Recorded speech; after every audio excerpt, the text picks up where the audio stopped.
A charming thatched cottage in the tiny Cotswolds village of Middle Barton. Too pretty a spot, one might think, for heinous criminal activity. And yet it was here that Luis da Silva Neto sexually assaulted one man and raped another on separate nights last year. Mr da Silva Neto is a predatory sex offender, quite honestly.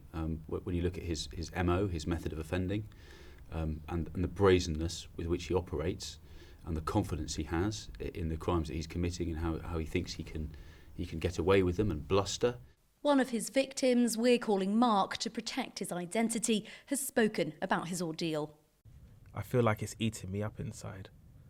And I have some anger issues as well.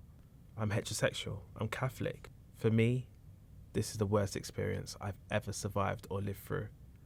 On the 10th of November last year, 36-year-old Luis da Silva Neto asked his victim to come with him to the cottage to do some maintenance work. That night, the jury found da Silva Neto spiked Mark's drink, probably using the date rape drug GHB, before sexually assaulting him. It knocked me out, instantly, like in 10 minutes. I was really tired, feeling like I needed to lay down because I couldn't stand on my feet. A month later, on the 10th of December, da Silva Neto is filming in the toilets of London bars, prowling for easy targets. Later that night, he would prey on his second victim, a married man, outside a club in Chelsea.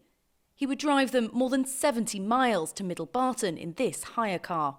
When questioned by police, da Silva Neto denied drugging his victim and claimed their relations were consensual. Until we both decided to stop and go to bed to get some rest, he was absolutely fine.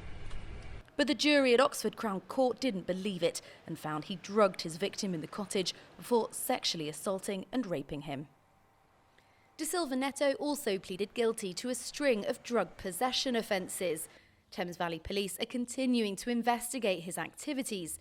They fear there may be more victims. The sort of arrogance and the possibly a sort of sense of invincibility around the way he's operated in this case.